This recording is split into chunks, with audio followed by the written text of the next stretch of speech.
എറണാകുളം നായരമ്പലം വെളിയത്താംപറമ്പിൽ കടൽക്ഷോഭം രൂക്ഷം. വീടുകളിലേക്ക് വെള്ളം കയറുകയാണ്.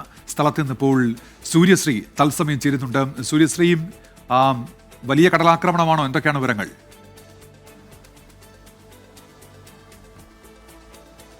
ഉന്മേഷ്, ഞാനിപ്പോൾ നിൽക്കുന്നത് ഞാറയ്ക്കൽ പഞ്ചായത്തിലെ വെളിയത്താംപറമ്പ് എന്ന പ്രദേശത്താണ്. ഇവിടെ ഏകദേശം രാവിലെ 10 മണിയോടുകൂടി തന്നെ വലിയ രീതിയിലൊരു കടൽ കയറ്റം വന്നുകൊണ്ടിരിക്കുകയാണ്. പ്രദേശത്തെ വീടുകളിലേക്ക് തന്നെ വലിയ രീതിയിൽ ഇത്തരത്തിൽ കടൽ വെള്ളം കയറി ഇരിക്കുകയെന്ന ഒരവസ്ഥയാണ്. കടൽ കയറ്റം വലിയ രീതിയിൽ രൂക്ഷമായിക്കൊണ്ടിരിക്കുന്ന ഒരു സാഹചര്യമാണെന്ന് തന്നെ പറയാം. നമുക്ക് ദൃശ്യങ്ങളിൽ കാണുന്ന പോലെ തന്നെ നമ്മൾ ഇവിടെ വരുന്ന സമയത്ത് കുറച്ച് ഉണ്ടായിരുന്നെങ്കിൽ ഇപ്പോൾ വലിയ രീതിയിലേക്ക് കൂടുതൽ വീടുകളിലേക്കൊക്കെ തന്നെ കടൽ വെള്ളം കയറുന്ന ഒരു സ്ഥിതിയാണുള്ളത്. നിലവിൽ ഇപ്പോൾ ഈ പ്രദേശത്തെ വീടുകളിൽ നിന്നും ആളുകളൊക്കെ തന്നെ വീടുകളിലേക്കൊക്കെ തന്നെ മാറി താമസിക്കാൻ തുടങ്ങിയിരിക്കുകയാണ്. ഈ വീടുകളിലേക്കൊക്കെ നല്ല രീതിയിൽ ഇത്തരത്തിൽ കടൽ കയറുന്ന ഒരു സാഹചര്യമാണുള്ളത്. നിരവധി വീടുകളിൽ ഇത്തരത്തിൽ കടൽ കയറി നാശനഷ്ടം സംഭവിച്ചുകൊണ്ടിരിക്കുന്നത്. ഈ ഇവിടെ ജിയോ ബാഗ് അടക്കം സ്ഥാപിച്ചിരിക്കുന്ന സ്ഥലമാണെങ്കിൽ പോലും ഇത്തരത്തിൽ കടൽ വെള്ളം കയറി ജിയോ ബാഗുകളൊക്കെ തകർന്ന് വീടുകളിലേക്ക് വെള്ളം കയറുന്ന ഒരു സാഹചര്യമാണ് നിലവിലുള്ളത്. നമ്മൾ ദൃശ്യങ്ങളിൽ നേരത്തെ കാണിച്ച പോലെ തന്നെ ഈ വീടുകളിലൊക്കെ തന്നെ വലിയ രീതിയിലുള്ള വെള്ളം കയറിയിരിക്കുകയാണ്. ഇവിടുത്തെ ആളുകളൊക്കെ തന്നെ ബന്ധുവീടുകളിലേക്കാണ് പോയിരിക്കുന്നത്. തീരദേശ ജനതയുടെ എക്കാലത്തെയും കാലവർഷക്കെടുതി രൂക്ഷമാകുമ്പോൾ തീരദേശ ജനത അനുഭവിക്കുന്ന ഏറ്റവും വലിയൊരു പ്രശ്നമാണ് ഇത്തരത്തിൽ കടൽക്ഷോഭം. ഇതിനൊരു വലിയ ശാശ്വത പരിഹാരം വേണമെന്നാണ് എല്ലാ തവണയും ഇവിടെ പറയാറ്. ഇപ്പോൾ നിലവിൽ ഇവിടെ നിന്ന് മാറി ബന്ധുവീടുകളിലേക്ക് പോയൊരു ചേച്ചി ഇവിടെ എത്തിയിട്ടുണ്ട്. അവരുടെ വീടുകളിലാണ് ഇത്തരത്തിൽ വലിയ രീതിയിലുള്ള ഒരു വെള്ളം കയറിയിരിക്കുന്നത്. നമുക്ക് ആ ചേച്ചിയോട് തന്നെ ചോദിക്കാം. ചേച്ചി, എങ്ങോട്ടാണ് മാറി താമസിച്ചത്? ഞാനിപ്പോൾ എൻ്റെ വീട്ടിലാണ്. കഴിഞ്ഞ പ്രാവശ്യം ഞാൻ കുറച്ച് ദിവസം എൻ്റെ വീട്ടിൽ പോയി നിന്നിട്ടാണ് ക്യാമ്പിലേക്ക് പോയത്. പക്ഷേ എത്ര ദിവസം ഞങ്ങൾ ഇങ്ങനെ നടക്കും?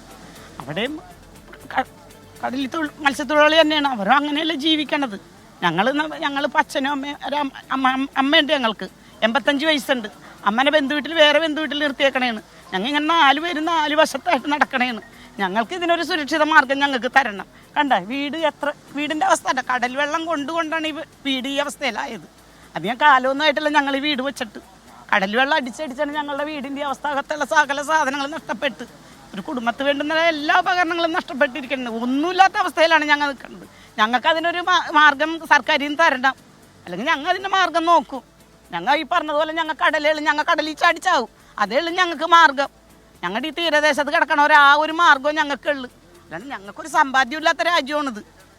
ഉന്മേഷ്, ഇത്തരത്തിൽ അവരുടെ വലിയൊരു വേദനയാണ് നമ്മളോട് പങ്കുവയ്ക്കുന്നത്. വർഷാവർഷം അവരിത് അനുഭവിക്കുന്നതാണ്. കാലവർഷക്കെടുതിയൊക്കെ ഉണ്ടാകുമ്പോഴത്തേക്കും ഇവരുടെ വീടുകളിലേക്ക് സ്ഥിരമായി ഇത്തരത്തിൽ വെള്ളം കയറുന്ന ഒരു അവസ്ഥയാണ്. അതുകൊണ്ട് തന്നെ ആ സമയങ്ങളിൽ അധികാരികളുടെ ജില്ലാ ഭരണകൂടം അടക്കം ക്യാമ്പുകളിലേക്ക് മാറാനുള്ള, പഞ്ചായത്തിൽ നിന്നൊക്കെ തന്നെ ക്യാമ്പുകളിലേക്ക് മാറാനുള്ള നിർദ്ദേശം ഉണ്ടായിരിക്കും. പക്ഷേ ഇത്തരത്തിൽ നിരന്തരം എല്ലാ തവണയും ഇത്തരത്തിൽ ഗൃഹോപകരണങ്ങളൊക്കെ തന്നെ നാശനഷ്ടം സംഭവിച്ച് ഇവിടെ ഉപേക്ഷിച്ച് എങ്ങനെയാണ് ഇത്തരത്തിൽ സ്ഥിരമായി ക്യാമ്പുകളിലേക്ക് പോകുന്നതെന്ന് തന്നെയാണ് ചോദിക്കുന്നത്. ഇവിടുത്തെ ക്യാമ്പുകളിലേക്ക് മാറാൻ പറഞ്ഞിട്ടും മടങ്ങാത്തൊരു ചേട്ടനോട് നമുക്ക് ചോദിക്കാം. ചേട്ടൻ, എന്തുകൊണ്ടാണ് ക്യാമ്പുകളിലേക്ക് പോകാൻ?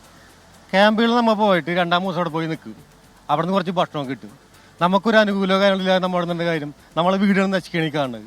നമ്മളെ സ്വത്തിന് ജീവനൊരു സംരക്ഷണം വേണ്ടേ?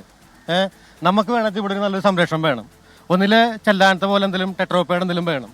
അല്ലാതെ ഇവിടെ കുറച്ച് മണ്ണ് വെക്കും, അല്ലെങ്കിൽ കുറച്ച് ചാക്കിൽ കുറച്ച് വാട വെക്കും. അതൊന്നും വെച്ചിട്ട് കാര്യമില്ല. അതെ ഉന്മേഷ്, ഇത്തരത്തിൽ ഇവരുടെ തീരാ ദുരിതത്തിന് ഒരു ശാശ്വത പരിഹാരം വേണമെന്ന് തന്നെയാണ് പറയുന്നത്. അടിയന്തരമായി കടൽ ഭിത്തി സ്ഥാപിക്കണമെന്ന് തന്നെയാണ് തീരദേശവാസികളുടെ ഒക്കെ തന്നെ ഒരു അഭിപ്രായം. ഉന്മേഷ്, ശരി. നായരമ്പലം വെളിയത്താംപറമ്പിൽ നിന്നാണ് സൂര്യശ്രീ വിവരങ്ങൾ നൽകിയത്.